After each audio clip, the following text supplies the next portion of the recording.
Nous sommes mardi, c'est le 7 février 2017. Ravi de vous retrouver pour les informations de la mi-journée sur l'ORTG. Voici les titres. Du matériel roulant pour la centrale d'achat des médicaments essentiels CAME, 4 véhicules, c'est un don du Fonds mondial. Dans ce journal, le compte-rendu de la cérémonie de remise.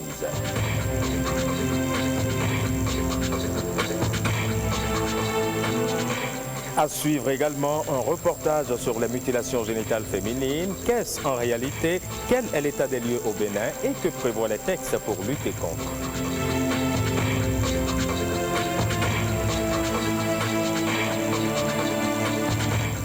Et puis, après avoir été hissés sur le toit de l'Afrique footballistique, les Lions indomptables sont de retour au Cameroun. C'était la liesse dans les rues de Yaoundé. C'était hier.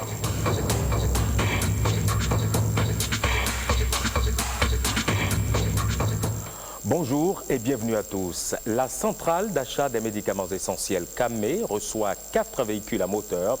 C'est un don du Fonds mondial qui vise à aider la CAME à accroître ses performances. La cérémonie de remise de ces matériels roulants a eu lieu ce mardi 7 février 2017. Reportage Brice Thibozo et Jérôme Rongbo. 4 camions de type Renault 4x4, dont un véhicule frigorifique, pour un montant de près de 250 millions de francs CFA. C'est un appui du Fonds mondial pour accompagner la centrale d'achat des médicaments essentiels des consommables médicaux vis-à-vis du programme Santé de lutte contre le sida PSLS dans son volet distribution. Pour le PSLS, la CAME organise le transport et la distribution mensuelle des antirétroviraux et médicaments pour infections opportunistes vers 95 sites de prise en charge répartis dans tout le Bénin. Le transport et la distribution trimestrielle des intrants de la PTME vers 34 dépôts répartiteurs de zones sanitaires.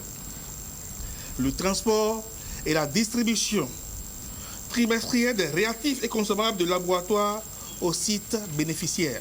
Nous espérons, à travers ce geste symbolique d'aujourd'hui, que la CAME saura tirer grand profit de ces véhicules et ainsi améliorer sa capacité d'intervention. Il s'agit pour la CAME de satisfaire les besoins des formations sanitaires en médicaments, mais aussi de préparer les préalables à la lutte contre la floraison des faux médicaments au Bénin. C'est un mal qui a pris du temps à s'installer. Et pour le vaincre, il faut des préalables. Et je crois que le geste de ce matin concourt à la réalisation de ces préalables. Car pour lutter efficacement contre les faux médicaments, il faut rendre disponibles les vrais médicaments sur toute l'étendue du territoire national. Mettez ces moyens pour nous aider à réussir cette bataille. Cela ne va plus durer.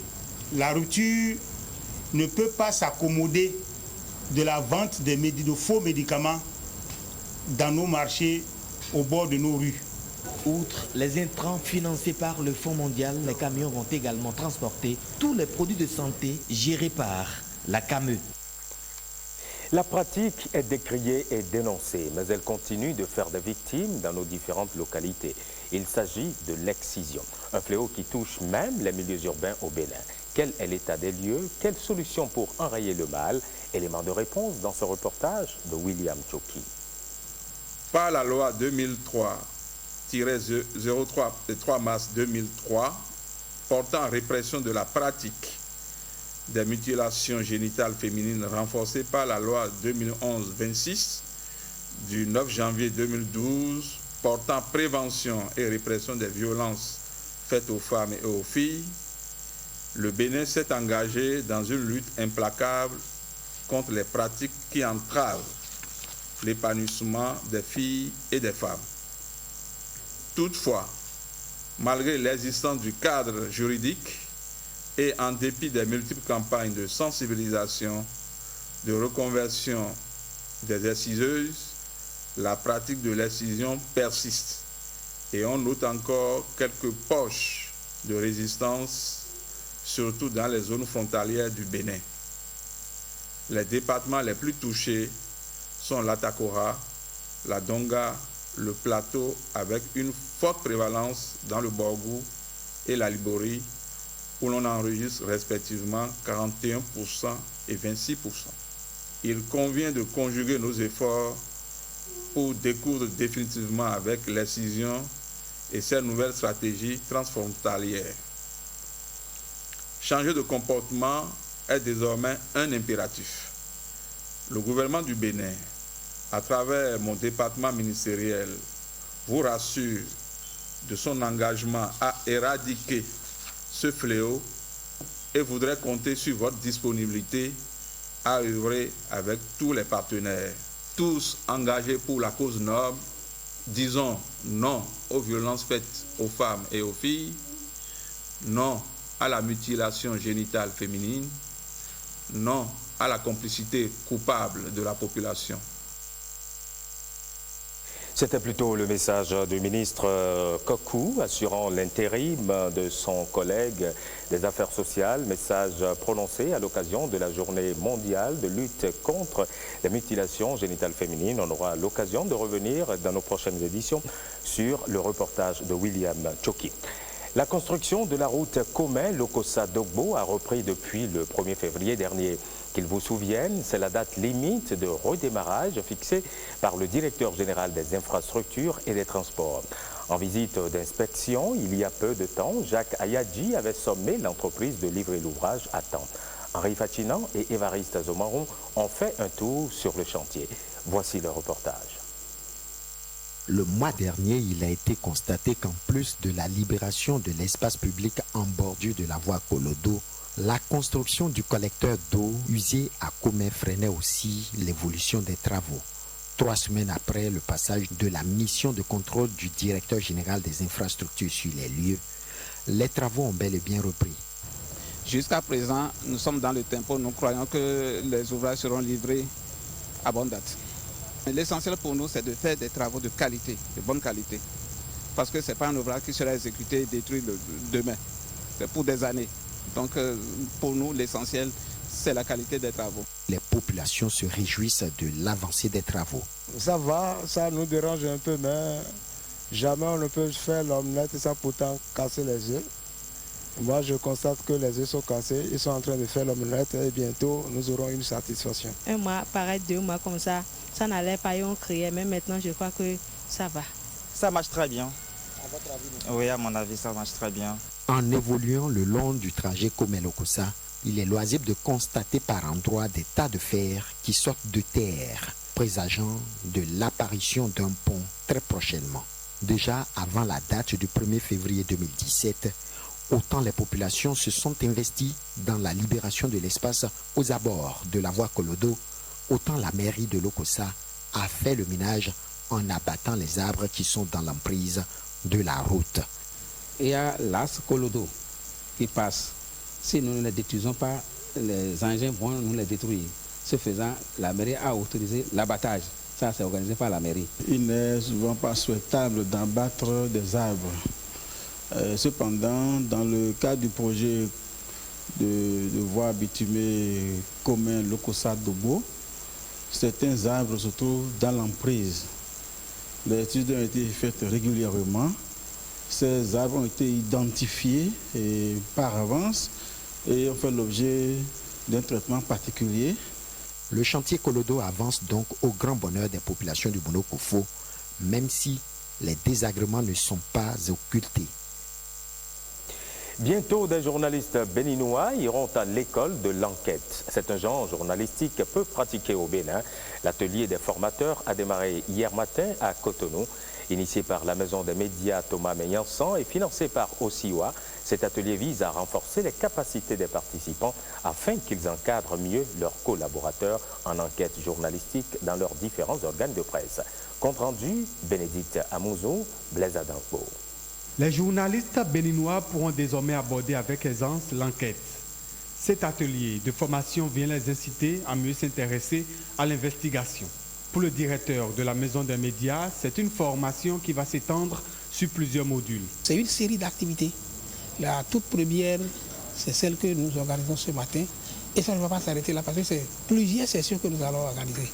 Après les journalistes, et après, disons, les rédacteurs en chef qui sont à des postes où ils peuvent prendre des initiatives. Et à partir de jeudi, on va aussi former des journalistes. Le président de l'Observatoire de déontologie et de l'éthique dans les médias a saisi l'occasion pour remercier les partenaires financiers et exhorter les participants à prendre au sérieux les apports des experts afin que l'investigation ne soit plus un genre rare. À Osiwa, au nom de toute la presse béninoise, je voudrais dire un grand merci. Je pense qu'il est utile de demander aux participants de pouvoir s'ouvrir à l'apport des experts de façon à ce que les échanges puissent nous conduire à impacter au mieux les professionnels des médias béninois. Cet atelier d'échange est prévu pour durer 3 jours. Les professionnels des médias seront mieux outillés sur les techniques de l'enquête journalistique, surtout en ces temps d'éclosion des réseaux sociaux. Fin de la conférence internationale interreligieuse organisée par la Fondation Espace Afrique. Les participants se sont engagés pour un vivre ensemble pacifique. Ramatou Lawani, Jérôme Rongbo. La rencontre spirituelle de la Fondation Espace Afrique a réuni un nombre impressionnant de confessions religieuses. Plusieurs communications ont soutenu les échanges riches et variés. Chacune des confessions religieuses ici représentées a eu la possibilité de s'exprimer avec les autres, mais toujours dans la cordialité et l'écoute réciproque. Les religieux présents ont fait la prière de clôture selon leur confession. Ces genres de rencontres permettent à chacun de nous, qu'il soit d'une religion ou de l'autre, de nous d'accorder nos violons sur un certain nombre de principes afin de pouvoir garantir la paix, la sécurité. Que nous puissions nous mettre tous au travail pour nous connaître l'autre, et pour pouvoir le connaître, il faut le laisser s'exprimer, il faut qu'on le respecte, et quand il s'exprime, on comprend mieux ce pourquoi il est en train de vivre ce qu'il vit, d'être ce qu'il est. Après l'aspect théorique, ils doivent aller au contact des populations pour les sensibiliser à vivre ensemble dans la tolérance en vue de garantir un monde sans violence basé sur l'acceptation de l'autre. Direction Banikwara, où le député René Bagoudou a fait œuvre utile. Il a apporté son soutien à l'hôpital de zone de Banikwara pour soulager les malades. Il avait d'ailleurs à ses côtés un hôte particulier, Firmin Bassao, Olviga Mensan. Un sourire qui traduit ici la joie et la guérison. De l'argent frais pour les malades hospitalisés de l'hôpital de zone de Banikwara, mais aussi pour le personnel. Un acte de philanthropie posé par l'élu de la 2e circonscription électorale. L'hôpital de Banikwara, c'est un grand hôpital qui reçoit les malades de tous les points. Et nous avons eu la chance d'avoir un docteur reconnu sur le plan national, et régional et international. Il était de bon ton que moi, en tant qu'élu de la commune, de lui rendre visite et m'enquérir des difficultés auxquelles l'hôpital est confronté ici aussi. Prendre l'état de santé aussi des malades, leur apporter de la joie. Ce que l'honorable vient d'apporter à l'hôpital, c'est d'abord la joie. Un vendredi, pour nous autres croyants, on se dit quand même que vraiment c'est de l'aumône. Et nous ne pouvons que souhaiter, n'est-ce pas, que Dieu accepte l'aumône et qu'il exauce les intentions et toute la charité qui a été, n'est-ce pas, transmise ce matin. Pour donner plus de visibilité à son action, le député René Bagoudou se fait accompagner par de nombreuses personnalités, dont l'artiste humoriste ivoirien Gou. Je suis honorable, mais honorable parce que nous, notre métier aussi, ça consiste à soigner. Et ce matin, nous sommes venus donc à l'hôpital de Banikwara. Ce petit brin d'humour, ce n'est pas 1 million qui amène le malade à retrouver le sourire et la santé, mais déjà la présence et puis le petit geste, c'est très important. Quand la joie apparaît dans le cœur d'un malade, c'est rien que la guérison. Donc je suis venu, par la grâce de Dieu, leur apporter la guérison ce matin. Le député René Bagoudou n'entend pas s'arrêter à ce seul geste. Je vous propose maintenant un tour dans le monde des utilisateurs de smartphones. Ils ont du mal à s'en départir malgré ce qu'ils coûtent, ces smartphones, et voraces qu'ils sont en crédit. Ces appareils ont envahi leur quotidien et tendent parfois à plomber les relations humaines. Nouvel opium pour une nouvelle forme de dépendance de leurs utilisateurs. Ronald Robinson et Simon Villon ont enquêté pour nous. Je n'arrive pas à laisser mon portable smartphone et aller prendre mon cahier sans que je ne sois gêné du fait qu'il y a des amis qui m'attendent au bout de la ligne. Une domination évidente et quasi irrésistible des téléphones mobiles dans la vie de cette génération connectée. À preuve, c'est à contre-cœur que certains se séparent de leur smartphone.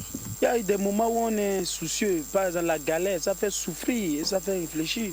Donc il n'y a pas le temps pour appuyer le portable parce qu'il faut faire forfait. C'est de l'argent qui fait tout ça là. Chaque semaine, il fallait recharger. Or maintenant, me voilà ici au campus. Il faut des polycopes pour certaines choses. Donc il faut économiser aussi. Lorsque c'était gâté, je ne me sentais pas trop bien. Les messages me manquaient, tout ça là. Chaque chose à son temps. Vous voyez des amis qui s'invitent à prendre un pot ensemble, mais ils n'ont plus le temps de parler entre eux. Ils sont en train de pianoter sur leur clavier. Il y a un seuil que dépasser, il se crée une sorte d'accoutumance, une sorte de dépendance morbide du téléphone, ce qui rend un peu comme dans le cas d'accoutumance à la drogue, ces sujets incapables de faire autre chose, et quand on leur arrache le smartphone, ils en deviennent malades. Il est important que les ONG se saisissent de ces aspects de la vie et fassent des sensibilisations, même une éducation à l'utilisation, n'est-ce pas, rationnelle des smartphones. Alban semble avoir trouvé la bonne formule. Tout dépend de l'organisation journalière. Par exemple, à partir du cours de 8 heures, mon téléphone est éteint et à midi, je reprends. Après 1 heure de temps, je l'éteins, je travaille un peu avant 14 heures. J'ai fait l'expérience, quand ça reste allumé, on est déconcentré. Envahissant certes ces smartphones, d'après les spécialistes, toutefois leur utilisation rationnelle est encore possible. Littérature à présent, un nouvel ouvrage dans les rayons, son titre « L'amour sous les arbres et dans les herbes ». Son auteur s'appelle Valentin Ronan, il parle d'amour à la veille de la Saint-Valentin, fête par excellence des amoureux, célébrée le 14 février. Commentaire, Patrick Diossou. Un recueil de 11 nouvelles réparties sur 209 pages. Et c'est la 3e nouvelle éponyme qui donne son titre à l'ouvrage, L'amour sous les arbres et dans les herbes. Sous l'ombre d'un 14 février, Saint-Valentin, qui peut être intéressé par cette œuvre d'un Valentin parlant d'amour. Oui, tous ceux qui aiment peuvent trouver leur compte dans cet ouvrage, puisqu'il s'agit essentiellement de l'amour à travers toutes les 11 nouvelles. Maintenant, il leur faudra apprendre en lisant à savoir aimer. Savoir aimer, comme déjà dans la première nouvelle intitulée « La convention de vente ». Dans cette nouvelle, il s'agit d'un homme, un maçon de profession, et qui, en dehors de son épouse à la maison, a voulu s'enticher d'une maîtresse en ville. Une maîtresse qui traînait derrière elle une dette de 2 millions environ. La gendarmerie a cru devoir la rechercher. L'homme, Meyeba, c'est son nom, a voulu venir en aide à cette maîtresse en se décidant de vendre sa maison. La maison qui abrite sa femme et ses enfants. La femme a eu l'ingénieuse idée de lui subtiliser les papiers de cette maison-là. Meyeba s'en sortira-t-il sans que les flammes de cet amour ne le brûlent? La réponse dans cet ouvrage perché sur les rayons de toutes les grandes librairies de la place, de Cotonou à Parakou.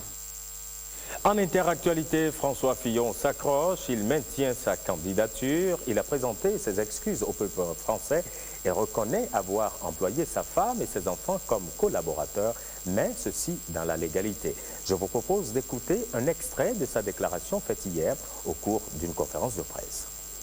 En travaillant avec ma femme et mes enfants, j'ai privilégié cette collaboration de confiance qui aujourd'hui suscite la défiance.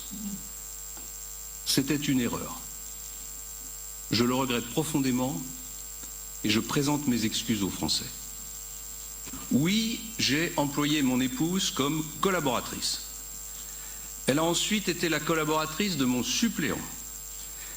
Elle est encore redevenue ma collaboratrice par la suite. Elle a donc occupé ce poste pendant 15 ans.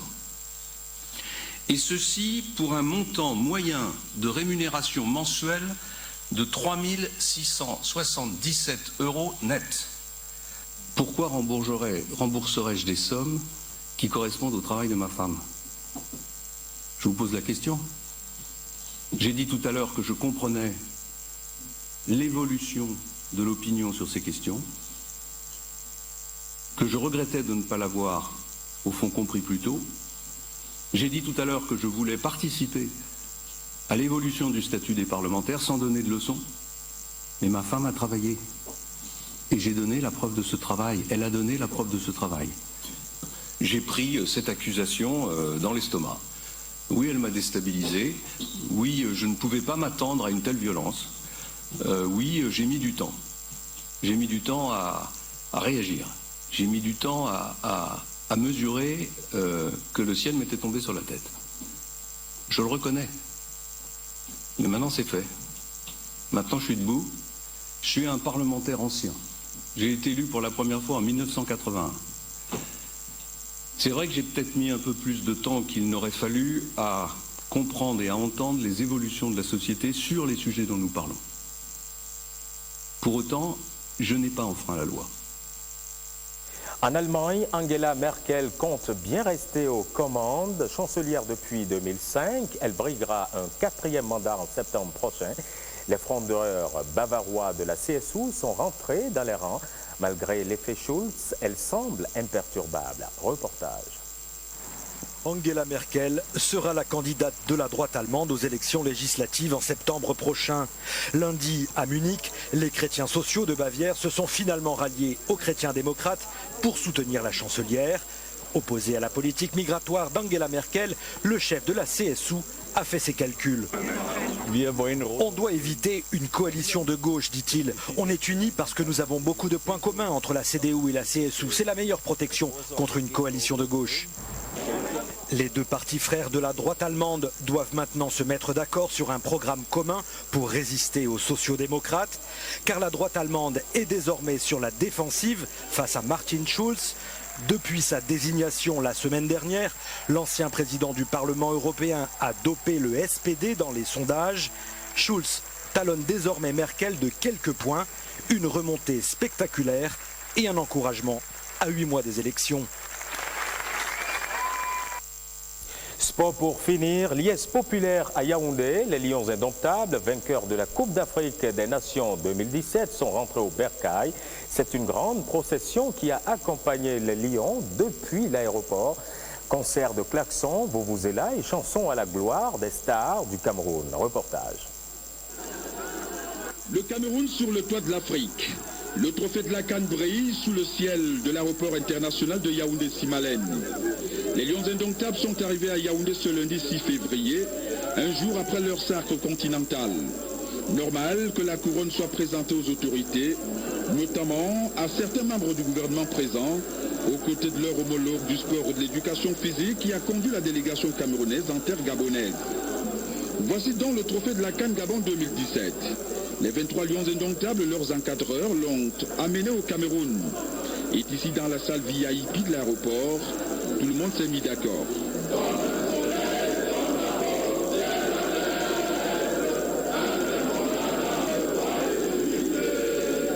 Aux abords de l'arcade de l'aéroport ce lundi, du beau monde. La communauté sportive, des fans et supporters inconditionnels sont venus accueillir les héros du 5 février à Libreville. Associations sportives et groupes de danse traditionnels ont meublé ces grands moments par leurs prestations. Et momentanément, la coupe dorée de la CAF se dilue dans la foule. C'est tout le monde qui veut se rapprocher de la couronne. Des moments ineffables dans la vie des jeunes footballeurs et supporters. Depuis 15 ans, au dernier trophée du Cameroun à la CAN, ils n'ont pas vécu cette ambiance. On comprend alors des bouchons à n'en point finir à la sortie de l'aéroport. Et même l'attente des populations tout au long de l'itinéraire qui doivent arpenter les Lions indomptables. Les Lions indomptables sont champions d'Afrique et le Cameroun est en fête. C'est la fin de ce journal. Merci de l'avoir suivi. Prochain rendez-vous tout à l'heure à 16h30. Mais vous pouvez retrouver cette édition sur notre plateforme, le www.ortb.bj.